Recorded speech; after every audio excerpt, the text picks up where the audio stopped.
புதுக்கோட்டை மாவட்டம் நெடுவாசலில் hydro carbon திட்டத்திற்கு எதிராக நடைபெற்ற 200 நாள் போராட்டத்தில் புதிய தலைமுறை அந்த பகுதி மக்களோடு மக்களாக பயணித்து அரசுக்கும் மக்களுக்கும் இடையே ஒரு பாலமாக செயல்பட்டது என்றால் அது மிகையல்ல.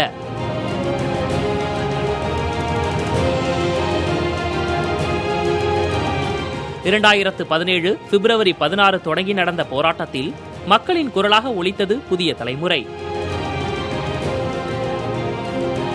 விவசாயத்தையும் விளைநிலத்தையும் பாதிக்கும் என்று மக்கள் அச்சப்பட்ட ஹைட்ரோ கார்பன் திட்டம் நிறுத்தப்பட்டதற்கு புதிய தலைமுறையின் பங்களிப்பும் ஒரு முக்கிய காரணம் என்கிறார்கள் நெடுவாசல் போராட்ட குழுவினர்.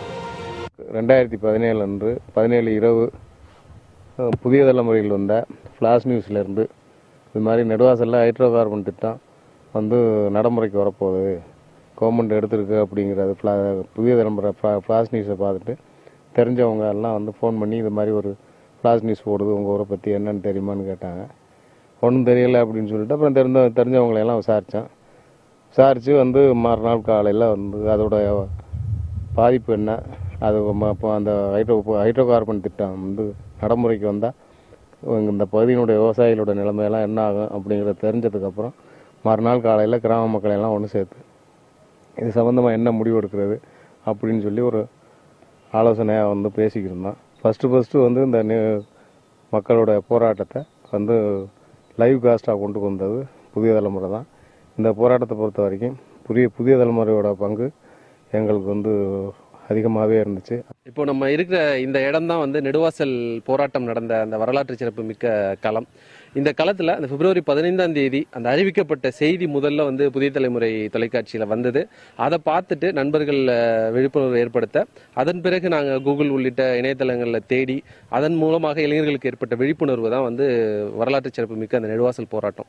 இந்த நெடுவாசல் போராட்டத்தில் புதிய தலைமுறை தொலைக்காட்சியோட பங்கு ரொம்பவே மகத்தானது. அவங்களோட இந்த 10வது ஆண்டில் நெடுவாசல் போராட்ட குழு சார்பாக போராட்ட களத்தின் சார்பாக ஒரு மிகச்சிறந்த பாராட்டுகளை தெரிவிச்சுக்கிறோம். முதல் கட்டமாக நடந்த 22 நாள் போராட்டமாக இருக்கட்டும், இரண்டாவது கட்டத்தில் 170 நாட்களுக்கு மேலே நடந்த போராட்டமாக இருக்கட்டும், ஒட்டுமொத்தமாக ஒரு 200 நாட்களும் எங்களோட களத்தில் ஊடக நண்பர்கள் அனைவரும் இருந்தாங்க.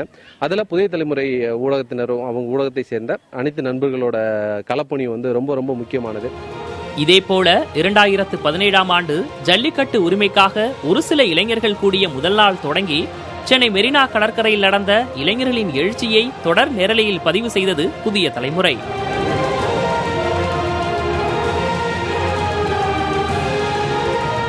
ஒரு போராட்டத்தை கொண்டாட்டமாக கொண்டு போக முடியுமா என்று ஆச்சரியப்பட வைத்தது மெரினாவில் நடந்த தை புரட்சி.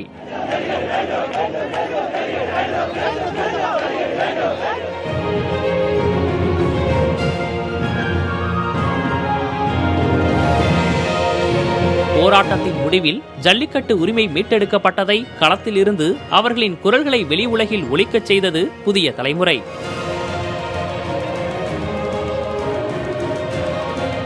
மதுரை, கோவை, திருச்சி என நீண்ட போராட்டங்களையும் இறுதியாக அலங்காநல்லூரில் உச்சம் தொட்ட வெற்றி குரல்களையும் பதிவு செய்தது புதிய தலைமுறை. 2019ஆம் ஆண்டு சுஜித் என்ற சிறுவன் ஆழ்துளை கிணற்றில் விழுந்தான். பெற்றோரின் கவலையில் துணை நின்று அதிகாரிகள் நடவடிக்கைகள் எடுக்க அவர்களுடன் பயணித்து மீட்பு பணிகளின் ஒவ்வொரு நொடியையும் பதிவு செய்தது புதிய தலைமுறை.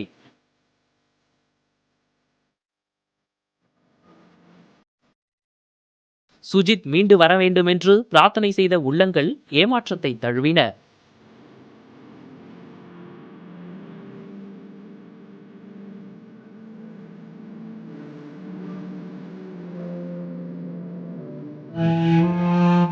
எனினும் ஏதோ ஒரு நம்பிக்கை உந்த 82 மணி நேரம் தொடர் நேரலை செய்தது புதிய தலைமுறை.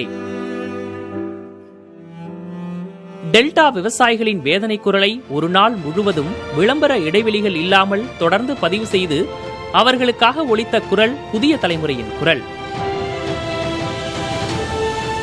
டெங்கு பரவிய சமயத்தில் விழிப்புணர்வுக்காக ஒரு நாள் முழுவதும் செய்திகளை ஒளிபரப்பிய தொலைக்காட்சி புதிய தலைமுறை.